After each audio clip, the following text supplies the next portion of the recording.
भारतीय reserve bank ने सबसे बड़ी करेंसी 2000 रुपए के नोट को बंद करने का फैसला कर दिया है और तकरीबन 4 महीने का वक्त बैंक में 2000 रुपए के नोट जमा कराने या एक्सचेंज कराने का दिया है। साथ ही एक बार में सिर्फ 20,000 रुपए तक ही जमा या एक्सचेंज कराए जाने की बात भी कही है। रिजर्व बैंक की माने तो 2000 रुपए का नोट लीगल टेंडर बना रहेगा, लेकिन इसे सर्कुलेशन से बाहर कर दिया जाएगा। आरबीआई ने देश के बैंकों को सलाह दी है कि 2000 रुपए के मूल्य के नोट को तत्काल प्रभाव से जारी करना बंद कर दिया जाए। जानकारी के मुताबिक क्लीन नोट पॉलिसी के तहत रिजर्व बैंक ने ये फैसला लिया है। रिजर्व बैंक ने साल 2016 में हुई नोटबंदी के बाद रिजर्व बैंक ने 2000 के नोट को जारी किया था।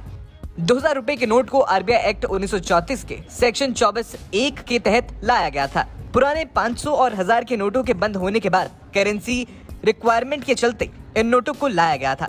2000 रुपए के नोट लाने का उद्देश्य दूसरे नोट पर्याप्त मात्रा में बाजार में आने के बाद खत्म हो गया था, इसलिए 2000 रुपए के बैंक नोट्स की प्रिंटिंग 2018-19 में बंद कर दी गई थी। और अब आरबीआई ने बैंकों को 23 मई से 30 सितंबर तक 2000 के नोट लेकर बदलने के निर्देश दिए हैं। तो 23 मई 2023 से किसी भी बैंक में एक समय में 2000 के नोटों को अन्य मूल्य वर्ग के नोटों से बदला जा सकता है। नोट बदलने की सीमा 20,000 रुपए है।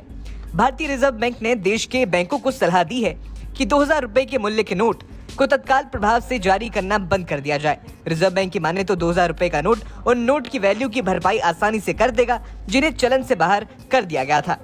आरबीआई की माने तो देश में 2000 के नोट सबसे ज्यादा चलन में वर्ष 2017 और 18 के दौरान रहा।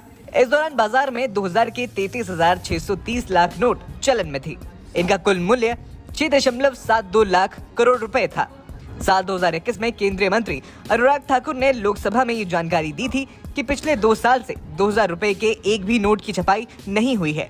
रिजर्व बैंक ऑफ इंडिया की 2016-17 से लेकर 2021-22 तक की एनुअल रिपोर्ट्स बताती हैं कि आरबीआई ने 2016 से लेकर अब तक 500 और 2000 के कुल 6,849 करोड़ करेंसी नोट छापे थे। हालांकि इसमें गौर करने वाली बात यह है कि आपके पास नोट बदलवाने के लिए 4 महीने का समय है। ये दूसरी नोटबंदी नहीं है, इसलिए आपको घबराने की या पैनिक करने की जरूरत नहीं है।